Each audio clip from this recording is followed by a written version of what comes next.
Hello friend, आज हम जिस टॉपिक की बात करेंगे वो है सोशल लर्निंग थ्योरी, जो कि दी थी एल्बर्ट बंडूरा ने।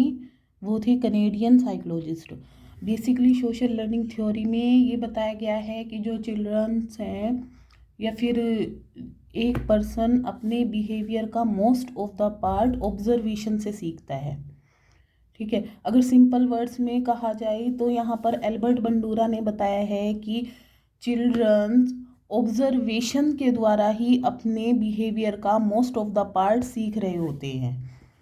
ठीक है, बाकी के जो साइकोलॉजिस्ट थे वे मानते थे कि बच्चा उन्हीं चीज़ों के बारे में सीख सकता है जो उसे सिखाई जाए या फिर जो उसके पास अवेलेबल हो। लेकिन यहाँ बंडूरा ऐसा नहीं मानते हैं। बंडूरा कहते हैं कि बच्चे के पास अगर कोई चीज़ नहीं भी है और उसने वो चीज़ अपने फ्रेंड के पास या किसी ऐसे व्यक्ति के पास देखी है जिसे वो इजीली देख पा रहा है, उसका यूज़ करते हुए उस व्यक्ति को देख पा रहा है, तो वो बच्चा उस चीज़ को पूरे अच्छे से सीख लेता है। इसके लिए ये ज़रूरी नहीं है कि वो चीज़ उस बच्चे के पास हो। ठीक है, अगर एग्जाम्पल से ही देखें तो अगर बहुत सारे बच्चे, छोटे छोटे बच्चे, 2-2.5 साल के बच्चे पार्क में जाते हैं तो हर चीज़ उसे सिखाने की ज़रूरत नहीं पड़ती। वो उसे पता होता है कि हमें इस वाले झूले पे कैसे झूलना है। ठीक है, वो जो पेरेंट्स होते हैं वो अपनी सेफ्टी के लिए बच्चे को पकड़ते हैं, लेकिन उसे बच्चे को समझ आ रहा होता है कि इस झूले का क्या यूज़ है, ये कैसे झूलते हैं।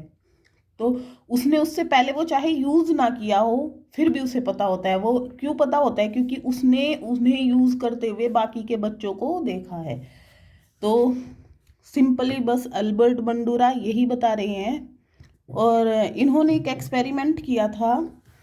इन्होंने एक्सपेरिमेंट में क्या किया कि एक मूवी दिखाई बच्चों के ग्रुप को, मतलब सेम एज के बच्चे लिए बहुत सारे।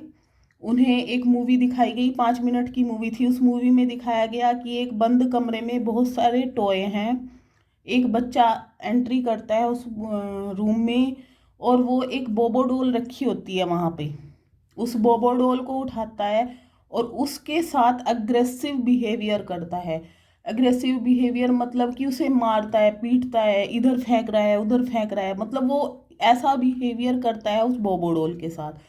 अब 5 मिनट की मूवी जो थी वो सबको सेम दिखाई। अब उस ग्रुप को 3 ग्रुप्स में डिवाइड कर दिया गया, जैसे कि group A, group B, group C. Group A के बच्चों को आगे की मूवी में यह दिखाया गया कि जब बच्चा बोबोडोल को मार रहा था, पीट रहा था, तो उसे रेनफोर्समेंट दिया गया, उसे शाबाशी दी गई कि हाँ तुम ऐसे सीख सकते हो, तुम किक करना सीख रहे हो। उसे मतलब उस बिहेवियर को करने के लिए मोटिवेट किया गया। तो रेनफोर्समेंट दिया गया यहाँ ग्रुप ए के बच्चों को, ये दिखाया गया। अब ग्रुप बी के बच्चों को दिखाया गया कि जब वो बच्चा बोबोडोल को पीट रहा था तो उसे पनिशमेंट दी गई उस बोबोडोल को पीटने के लिए। तीसरे ग्रुप के बच्चों को दिखाया गया जैसी मूवी पहले थी सेम एज इट इज, अभी भी बच्चा पीट रहा था, ना उसे रेनफोर्समेंट दिया गया और ना ही पनिशमेंट दी गई। अब इन्होंने क्या किया कि फिर से इन तीनों ग्रुप के बच्चों को इकट्ठा किया और एक सेम ऐसे ही रूम में एंटर दिलाया जैसे कि उन्होंने मूवी में देखा था। वहां पर वैसे ही टॉय पड़े हुए थे। तो जिन बच्चों को रेनफोर्समेंट दिया गया था उन बच्चों ने उस बोबोडोल को बुरी तरीके से पीटा, और जिन बच्चों को पनिशमेंट दिखाई गई थी वो बच्चे उस बोबोडोल से दूर जा रहे थे। मतलब मोस्ट ऑफ द बच्चे उस बोबोडोल के पास ही नहीं लगे पनिशमेंट वाले, जिसे दिखाया गया था कि बच्चे को पनिशमेंट मिली है बोबोडोल को पीटने के लिए। अब ग्रुप सी के बच्चों पर कोई फर्क नहीं पड़ा, वे पहले जैसे थे अब भी ऐसे ही हैं। वे कभी बोबोडोल से खेल रहे थे, कभी नहीं खेल रहे थे, तो उनका बिहेवियर में कोई भी चेंज देखने को नहीं मिला। अब यहाँ से जो हमारे अल्बर्ट बंडूरा थे उन्होंने बताया कि जो लर्निंग होती है वो विकेरसली होती है। उन्होंने कहा कि हमारी लर्निंग पर पनिशमेंट का और रेनफोर्समेंट का फर्क पड़ता है। अगर पनिशमेंट दी जाएगी तब भी लर्निंग पर फर्क पड़ेगा, अगर रेनफोर्समेंट दी जाएगी तो भी लर्निंग पर फर्क पड़ेगा। ठीक है, अब हम पढ़ते हैं, जो हम पहले वो करेंगे तो ये है विकेरस पनिशमेंट।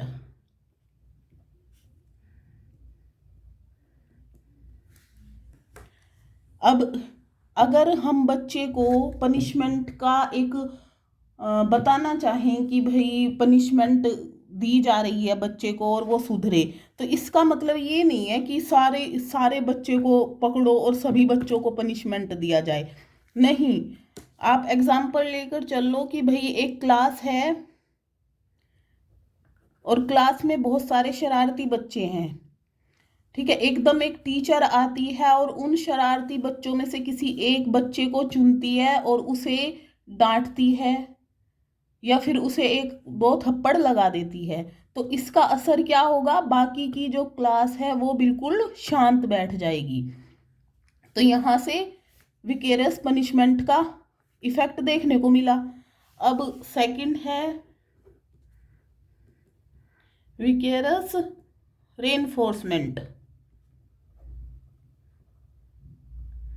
इसमें क्या है कि अगर हम किसी बच्चे की लर्निंग पर बढ़ाना चाहते हैं इन पॉजिटिव वे, ठीक है, तो हम उसे रेनफोर्समेंट भी दे सकते हैं। जैसे कि अब हमें दिखाना है या फिर हमें चाहिए कि भाई हमारी जो क्लास है उसके सभी बच्चे इंटेलिजेंट हो, सभी बच्चों का रिजल्ट अच्छा आए, तो इसके लिए ये नहीं है कि सब बच्चों को एक एक चॉकलेट दी जाए। नहीं, जो बच्चे होशियार होते हैं, जैसे एक या दो बच्चे उठाओ, उनकी तारीफ की जाए कि इन्होंने अच्छा स्कोर किया है इसीलिए इन्हें चॉकलेट मिल रही है। ठीक है, ठीक है, तो वो चॉकलेट एक मोटिवेशन का काम करेगी। तो बाकी के जो बच्चे होंगे वो सोचेंगे कि हमें भी अच्छे मार्क्स लेने ही लेने हैं, तभी हमें चॉकलेट मिलेगी। तो यहाँ से रेनफोर्समेंट का इफेक्ट पता चला हमें। अब हम आएंगे विकेरस लर्निंग की तरफ। इसमें क्या हुआ, इन दोनों से ही रिलेटेड है। तो इसमें बिहेवियर चेंज होता है पनिशमेंट से भी एंड रेनफोर्समेंट से भी। ठीक है, इसमें अगर बच्चे को कोई बिहेवियर स्टार्ट कराना है तो उसकी तारीफ करनी पड़ेगी, रेनफोर्समेंट देना पड़ेगा उस बिहेवियर के लिए, तब वो स्टार्ट होगा। और अगर कोई बिहेवियर रोकना है तो उसके लिए उस बच्चे को पनिशमेंट देनी पड़ेगी, तब वो बिहेवियर रुकेगा। तो ये था हमारा जो लर्निंग की थ्योरी दी थी एल्बर्ट बंडूरा ने। अब कॉजेज ऑफ लर्निंग क्या होती हैं। अब अगर इसके एग्जाम्पल देखें तो ये है कि भाई कुकिंग जो है लोग देखकर सीखते हैं, हेयर स्टाइल भी दूसरों से देख के सीखते हैं। जैसे कि पहले क्या होता था कि शक्तिमान आता था, बच्चे उसकी कॉपी करते थे। ऐसा तो नहीं था कि शक्तिमान सबके पास जाके आके बताता था ऐसे करो ऐसे करो, नहीं, वो देख के सीख रहे थे बच्चे। अब कॉजेज ऑफ लर्निंग क्या है, कॉजेज ऑफ लर्निंग। अब लर्निंग में 3 कॉजेज होते हैं। एक होता है इन्वायरमेंट, एक बिहेवियर और एक कॉग्निशन। और ये तीनों एक दूसरे के बिना अधूरे हैं। लर्निंग तभी होगी जब ये तीनों साथ में चलेंगी। अगर बिहेवियर नहीं है, इन्वायरमेंट है, कॉग्निशन है, तब भी प्रॉपर लर्निंग नहीं होगी। ठीक है, ये तीनों जब साथ में होंगे तभी अच्छे से लर्निंग हो पाएगी, नहीं तो नहीं हो पाएगी। इन्वायरमेंट बिहेवियर से रिलेटेड होता है, इन्वायरमेंट बिहेवियर और कॉग्निशन दोनों से रिलेटेड होता है। ठीक है, मतलब ये तीनों अगर एक भी नेगेटिव हो गया, इन तीनों में से अगर एक भी नेगेटिव हो गया तो जो हमारी लर्निंग है वो नहीं हो पाएगी। तो ये है कॉजेज ऑफ लर्निंग, ये 3 एलिमेंट्स। एंड अब जो बंडूरा ने ये थ्योरी दी थी वो दी थी 4 स्टेजेस में। अब इसकी 4 स्टेज कौन सी है बंडूरा की सोशल लर्निंग थ्योरी की? वो है अटेंशन,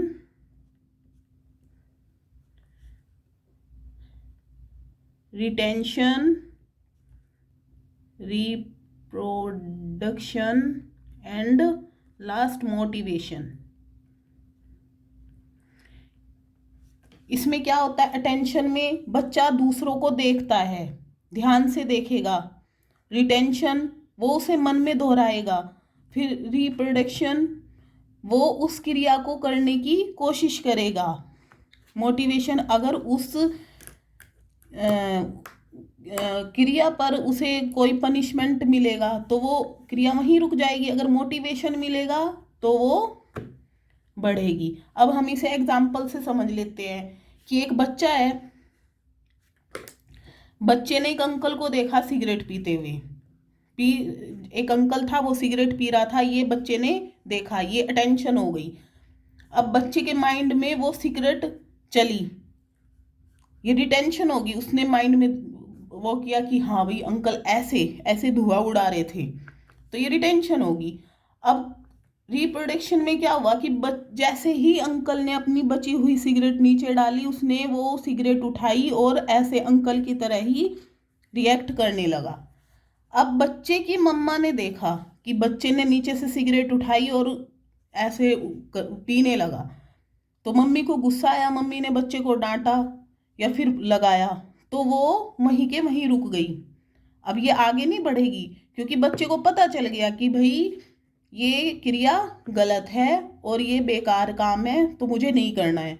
अब इसका एक एग्जाम्पल और ले लेते हैं कि एक बच्चे ने देखा टीवी में पोयम को। अब इंग्लिश पोयम थी, बच्चे ने मन ही मन उसे लर्न किया, फिर उसने उसे सबके सामने सुनाया। अब जब सबके सामने सुनाया तो सबने उसको रेनफोर्समेंट दिया, उसे मोटिवेट किया। अब वो बच्चा उस पोयम को बार बार लर्न करेगा, तो यहाँ से वो रिस्पॉन्स मिला, उसे पॉजिटिव रिस्पॉन्स मिला, तो वो क्रिया चलेगी। अब इनसे ये थी हमारी सोशल लर्निंग थ्योरी। अब जो सोशल लर्निंग थ्योरी सिखाती है कि सेल्फ बिहेवियर मॉडिफिकेशन कैसे कर सकते हैं। अब सेल्फ देखते हैं हम, सेल्फ बिहेवियर मॉडिफिकेशन, इसमें क्या करते हैं कि कोई क्रिया होती है, जैसे कोई क्रिया हमें करानी है या फिर किसी चीज़ में हम बार बार फेल हो रहे हैं, हम नहीं सक्सेस हो पा रहे हैं किसी चीज़ में, तो क्या होता है कि हमें कुछ स्टेप बाय स्टेप करना पड़ता है, तभी हम उस चीज़ में सक्सेसफुल हो पाते हैं। अब पहले है सेल्फ रेगुलेशन, हमें खुद को देखना होगा।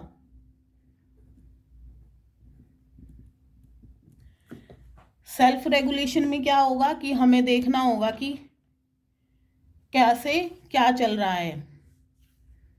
इसमें जो पॉइंट होते हैं, इसमें होगा कि भाई हम पहले गोल सेटिंग करेंगे कि हमारा गोल क्या है, कैसे, मतलब हमें पहले जानना है कि हमारा एग्जैक्टली गोल है क्या, हमें कहाँ तक पहुँचना है। फिर सेकंड में हम क्या करेंगे, उसके लिए हम प्लानिंग करेंगे कि इसके लिए हमें क्या क्या करना है, हमें इतना पढ़ना है, इतना चाहिए, या फिर ये हम गलत कर रहे हैं, यहाँ से ये टाइम निकालना है। फिर सेल्फ मॉनिटर करेंगे हम अपने आप को। सेल्फ मॉनिटरिंग मतलब जैसे अभी हम हैं तो क्या हम एग्जैक्ट वैसे हैं जिससे हमें गोल मिल जाए, अगर नहीं है तो हमें क्या क्या अपने में चेंज करना है, तो हम सेल्फ मॉनिटरिंग करेंगे। फिर सेल्फ इंस्ट्रक्शन देंगे अपने आप को कि नहीं, हमें सुबह उठना है तो उठना है, उठकर इतना पढ़ना है, तो हमने अपने आप को सेल्फ इंस्ट्रक्शन भी दे दिए। अब खुद को मोटिवेशन भी देना है, तभी हम सक्सेसफुल हो पाएंगे। लास्ट है सेल्फ मोटिवेशन।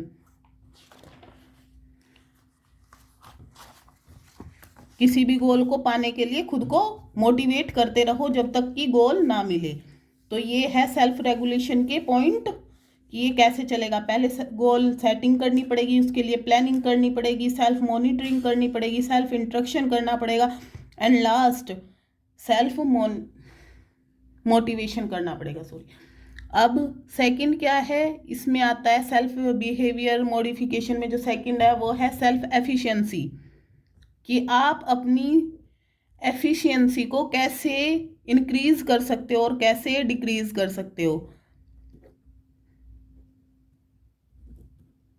अब जैसे आप एवरेज हो किसी काम में, सपोज करो आपको मैथ में 50 नंबर मिलते हैं, यानी कि आप एवरेज हो उस मैथ में, तो आपको एक टास्क मिला मैथ का कि भाई आपको अच्छे से इसमें मार्क्स लेने हैं। अब आपने पहले ही सोच लिया कि नहीं मैं नहीं कर पाऊंगा, मेरे तो 50 मार्क्स ही आते हैं, मैं कहाँ 80 तक पहुंच पाऊंगा।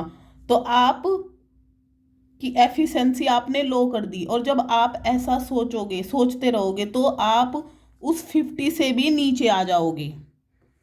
अगर आपने सोचा कि नहीं मुझे तो ये करना ही है, मेरे 50% तो आते ही हैं मैथ में, मैं मेहनत करूँगा, मैं 80 तक पहुँच जाऊँगा, तो आप उस 50 से अपनी एफिशिएंसी को ज़्यादा कर लोगे। तो ये आपके ऊपर डिपेंड करता है अपनी एफिशिएंसी को लो एंड हाई करने में।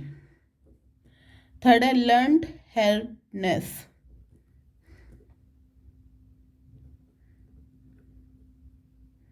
इसमें क्या है कि जब हम बार बार किसी चीज़ में फेल हो रहे होते हैं, हमने एक ट्राई किया हम फेल हो गए, सेकंड ट्राई किया हम फेल हो गए, थर्ड ट्राई किया हम फिर से फेल हो गए, तो इसमें अब यूज़ होगा। तो यहाँ क्या कंडीशन क्रिएट हुई, लर्न्ड हेल्पलेसनेस की। इसे हमें अगर इससे हमें लड़ना है तो हमें दोबारा से सेल्फ रेगुलेशन करना पड़ेगा। सेल्फ रेगुलेशन में वही goal setting, planning, self monitoring and self instruction and self motivation.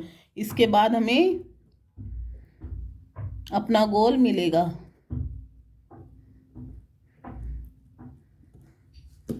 ये थी एल्बर्ट बंडूरा की सोशल लर्निंग थ्योरी। अगर आपको अच्छी लगी तो मेरे चैनल को सब्सक्राइब करें। Thank you.